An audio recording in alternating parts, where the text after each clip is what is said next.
নির্বাচনী জনসভা হওয়ার কথা ছিল বেদবেড়িয়া ঘোলা স্টেশন রোডে, কিন্তু ওখানে আমাদের কর্মীদের ওপরে যিনি জায়গা দেওয়ার যার জায়গাতে হওয়ার কথা ছিল তাকে এই ধরনের নাকি হুমকি দিয়েছে, তাকে খুন করা হবে যদি জায়গা দেয়। সেই জন্য আমরা ওই জায়গার পরিবর্তে ভিন্ন জায়গায় করছি। তবে একটা আমার কথা, এখানে যারা উপস্থিত আছেন এখানে হেভি অংশ মায়েদের উপস্থিতি দেখতে পাচ্ছি আজকে। দুই দিকে অসংখ্য পুরুষদের সাথে সাথে মহিলাদের উপস্থিতি।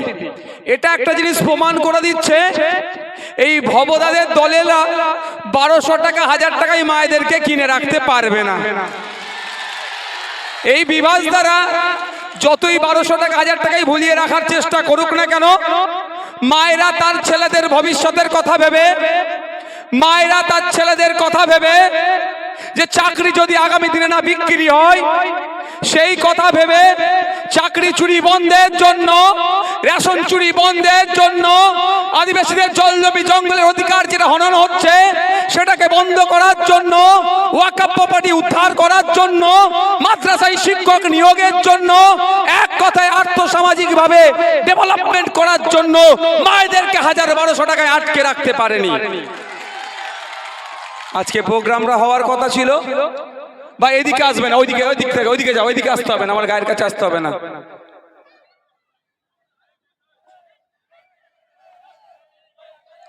প্রোগ্রামটা হওয়ার কথা ছিল বেদবেড়িয়াতে, ওখানে গিয়ে হুমকি দিয়ে আমাদের প্রোগ্রামকে করতে দিল না।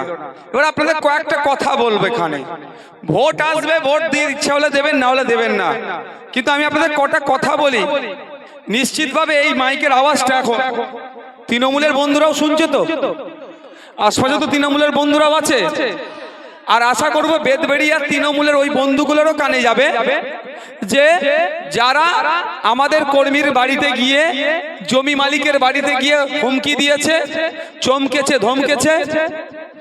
ধমকেছে, তাদের কাছেও কিন্তু এই ভয়েসটা আমার পৌঁছাবে, ভিডিওটা পৌঁছাবে আশা করছি। ভাই ওখানে মায়েরা বসে আছে, তোমরা ওখানে দাঁড়িয়ে আছো কেন? ওদের তো অসুবিধা হচ্ছে।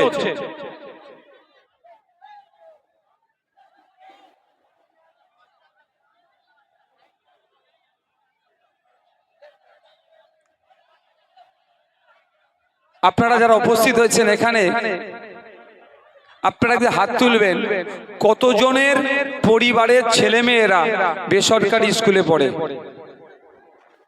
একজন। যাদের বেসরকারিতে পড়ে তারা হাত তুলবেন। একজন, দুজন।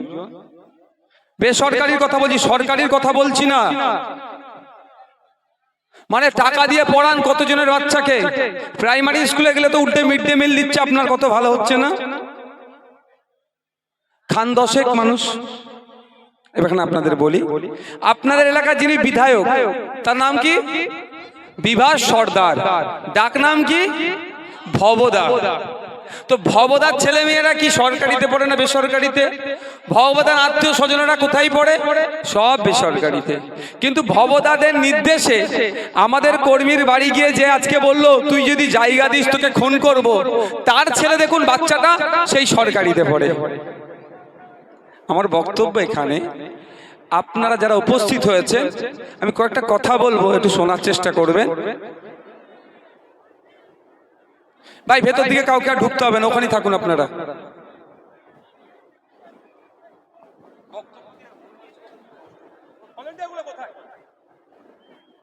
মেয়েরা দাঁড়িয়ে আছে, বসে আছে, তোমাদের এখানে লোক এসে ঢুকে যাচ্ছে। আগে তোমরা ঠিক করে তারপরে ভাই বক্তব্য দেবো। আগে সব ঠিক করো, ওখান থেকে ভাই আসতে হবে না, এখানেই থাকো, ওইখানেই থাকো, এদিকে আসতে হবে না ভাই আমার।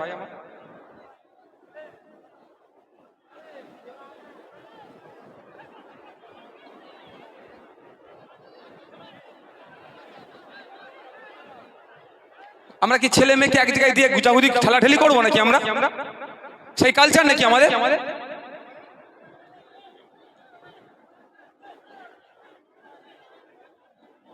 হ্যাঁ, ওদিক থেকে সরে আসো তো, মেয়েগুলোর কাছে যারা আছে ছেলেরা সরে আসো এদিকে, নাহলে বাড়ি চলে যাও।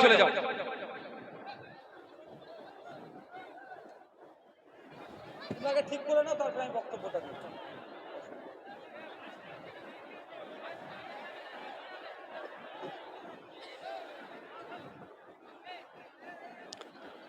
আমার এই বক্তব্যটা বলার কারণ একটু ভাববেন, যারা উপস্থিত আছেন আপনারা বলুন, এই ভবদাদের দাদুদের হয়ে লড়াই করেছে আপনার দাদু, আমার দাদু, অমুকের দাদু তমুকের দাদুর মাথা ফাটিয়েছে, ভবদার দাদুকে নেতা বানাতে হবে বলে, তাই নয়? কেউ কবরে গেছে, কেউ শ্মশানে গেছে, কেউ জেল খেটেছে, কারো মাথা ফেটে ক্ষতিগ্রস্ত হয়ে বাড়ি ফিরেছে। তারপরে কি হয়েছে? ভবদার বাবাদের নেতা বানাতে হবে, পার্লামেন্টে পাঠাতে হবে, তাদের হয়ে মারামারি করেছে আপনার বাবারা, কারো মাথা ফেটেছে, কেউ শ্মশানে গেছে, কেউ কবরস্থানে গেছে, কেউ জেল খেটেছে, পরিবার ধ্বংস হচ্ছে। এখন ভবদাদের হয়ে আপনাকে আমাকে লাঠিয়ালি বাহিনী হিসাবে রেখেছে। আর কি পাচ্ছি আমরা? ভবদাদের হয়ে লড়াই করলাম, ভবদাদের হয়ে ইনকিলাব জিন্দাবাদ বললাম, ভবদা জিন্দাবাদ বললাম, ভবদার পরিবারের লোকজন বেসরকারি স্কুলে পড়াশোনা করিয়ে তাদের সন্তানগুলোকে উচ্চশিক্ষায় শিক্ষিত করছে। আর ভবদা জিন্দাবাদ যারা বললো, ওই ভবদার হয়ে আমার কর্মীকে যারা খুন করবে বলে হুমকি দিল, তাদের বাচ্চাগুলো দেখুন সরকারি প্রাইমারি, আপার প্রাইমারি, হাই স্কুলে যাচ্ছে, যেখানে শিক্ষক নাই, অশিক্ষিত হয়ে ভবদার পরিবারের পরবর্তী প্রজন্ম রাজনীতি করবে। এখন থেকে ভবদারা আপনাদের ছেলেগুলোকে লাঠিয়াল হিসাবে তৈরি করছে। খারাপ লাগছে নাকি ভাই? একটু ভাবুন, যে তৃণমূলের বন্ধুরা ভবদা জিন্দাবাদ, সায়নী দিদি জিন্দাবাদ করছেন, তাদের উদ্দেশ্যে বলি, সায়নী দিদির বাড়ির ছেলে মেয়েরা কোথায় পড়ছে একটু চোখ কান খুলে দেখুন। তাদের বাড়ির, তাদের টাকা পয়সা আছে, তাদের ছেলে মেয়েদেরকে সব বেসরকারি নামি দামি স্কুলে পড়াচ্ছে। আর যিনি বলছেন দাদা জিন্দাবাদ, দিদি জিন্দাবাদ, তার বাড়ির টাকা পয়সা নাই, সেও দিন আনে দিন খায়, তাদের ছেলেরা কোথায় পড়ছে? সরকারি স্কুলে যাচ্ছে। এখানে যারা উপস্থিত আছেন মায়েদেরও বলছি, ধন্যবাদ জানাই মায়েদেরকে। এই মমতা ব্যানার্জির নাটকে, এই ভবদাদের নাটকে, এই সায়নী ঘোষদের নাটকে আপনাদেরকে আটকে রাখতে পারেনি। 1000-1200 টাকার লোভ দেখিয়ে আপনাদেরকে ঘরের মধ্যে আটকে রাখতে পারেনি। আপনাদের ছেলেদের ভবিষ্যতের জন্য আপনারাও আজকে এই মিটিং এর মঞ্চে এসে উপস্থিত হয়েছেন, মিটিং এ সবাই স্থলে উপস্থিত হয়েছেন। বলি, বাপ ভাইরা আছেন, মায়েরা আছেন, আজকে বাড়ি ফিরে যাবেন।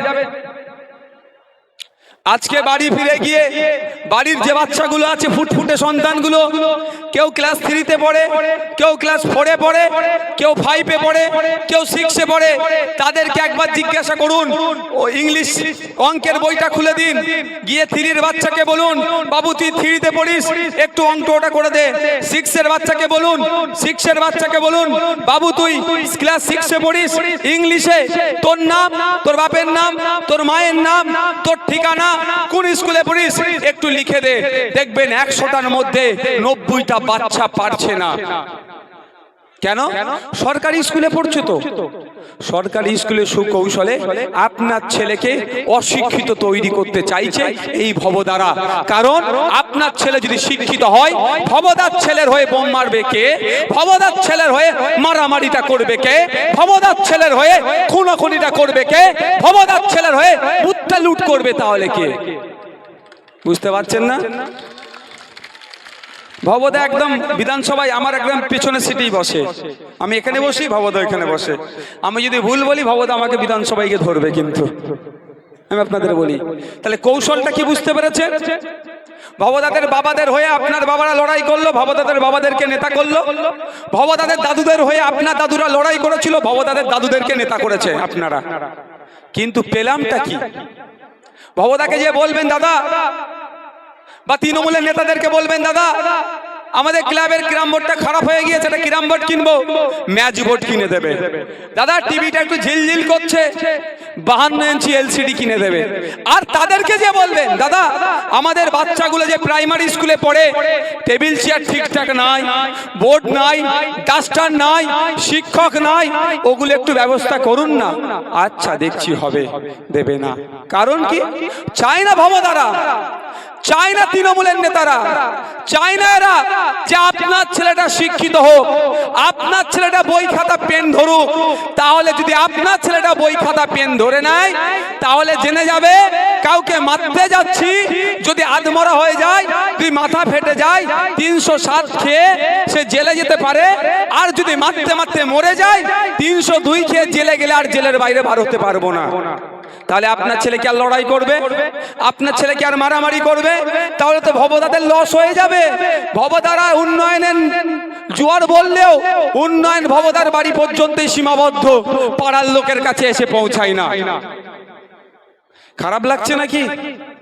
ভবদার ভালোবাসার লোক শুনে কি খারাপ লাগছে? একটু ভাবুন। ভবদার হয়ে যারা জিন্দাবাদ লাগাচ্ছেন, তাদের ছেলে মেয়েদের ভবিষ্যৎ কিন্তু এই ভবদাদের হাতেই ধ্বংস হচ্ছে। ঠিক যেভাবে ভবদাদের ওপরের নেতৃত্বরা ছিল, আপনার আমার বাবাদেরকে ভুল বুঝিয়ে মারামারি হানাহানি কাটাকাটি করিয়ে বারুইপুর জেল, বারুইপুর কোর্ট আর বাড়ি করিয়েছে। একইভাবে ভবদারা চক্রান্ত করে আপনার আমার মধ্যে, পাড়া প্রতিবেশীর মধ্যে মারামারি হানাহানি করিয়ে বারুইপুর কোর্ট, বারুইপুর জেল আর বাড়ি করার চেষ্টা করছে।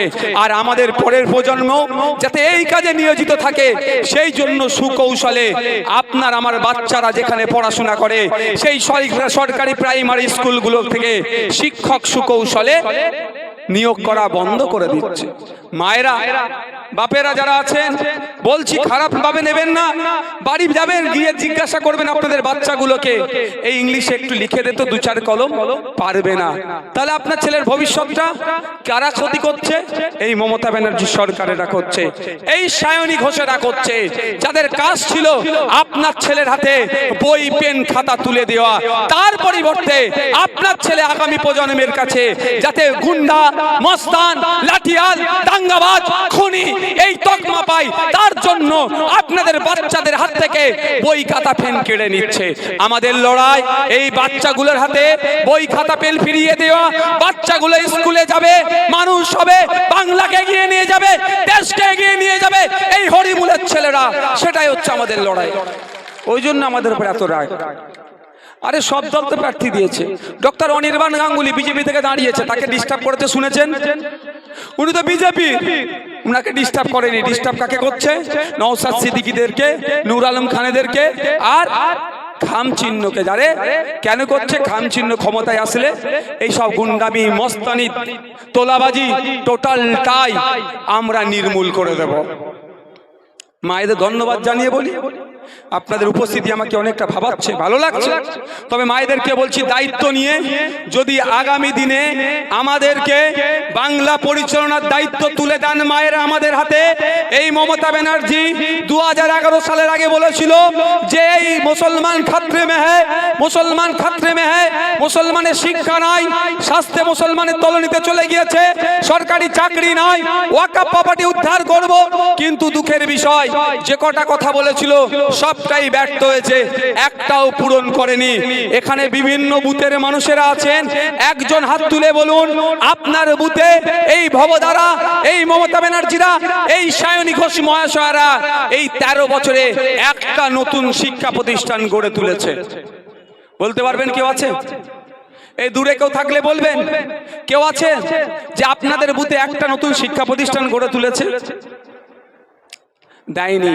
কিন্তু আপনাদের বলি, খোঁজ নিয়ে দেখুন, বুথে বুথে মমতা ব্যানার্জির দলেরা, এই ভবদাদের দলেরা, এই সায়নী ঘোষেরা সুচতুরতার সাথে যুব সমাজকে, মুসলিমদেরকে, দলিতদেরকে, আদিবাসী, নমশূদ্র, মতুয়া সমাজের সব পিছড়ে বর্গের যারা আছে তাদের যুব সমাজকে ধ্বংস করার জন্য সুকৌশলে লিগাল ইল্লিগাল মদের দোকান বুথে বুথে খুলে দিয়েছে।